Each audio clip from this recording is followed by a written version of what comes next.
Good afternoon. Welcome to Frontier Markets with Devin Opper. I'm your host, Devin.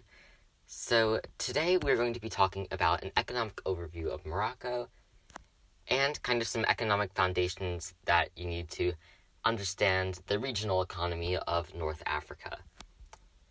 So specifically, Morocco is a country in Northwest Africa with a population of 40 million.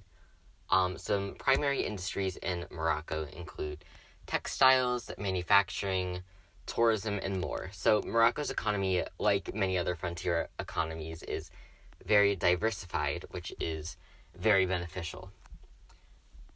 So with that out of the way, the diplomatic situation with Morocco definitely has some complexity, particularly with Spain and with Western Sahara.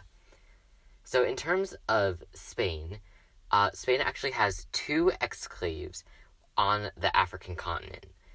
So these two exclaves were held on after the period of decolonization, and they are kind of a source of tension between Spain and Morocco.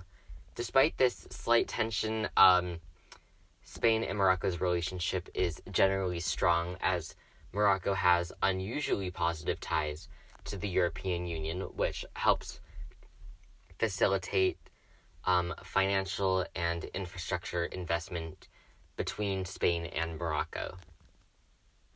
Likewise, its geographic position on the Strait of Gibraltar provides some additional benefits, as Morocco, in addition to Spain and Gibraltar, a territory of the United Kingdom, are able to influence trade through maritime taxes and can affect the whole global economy.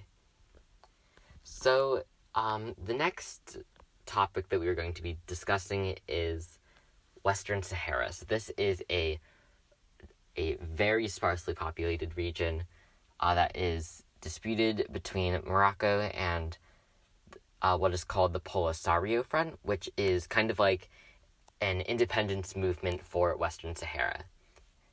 So, from Morocco's claim, due to historical ties to the region, Morocco does have several claims to most of the territory, and they control around 80% of the territory in Western Sahara.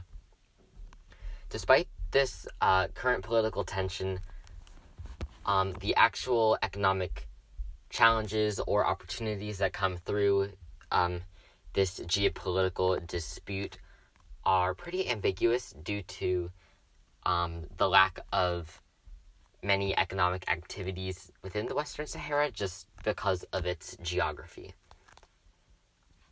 So additionally, another topic that is a challenge for the Moroccan economy is desertification, which is definitely affecting the eastern half of Morocco.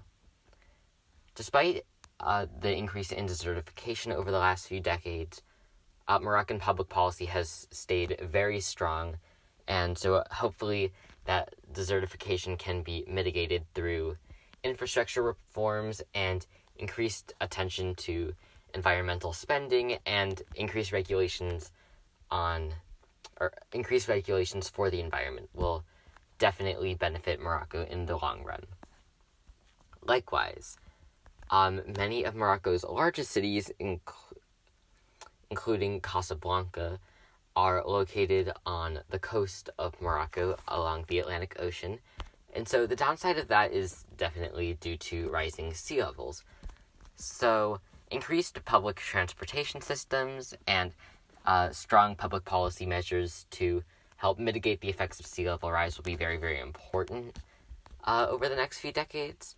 But regardless, despite these challenges through diplomacy and a changing global climate, Morocco's strong public policy and economic diversification will help it in the long run.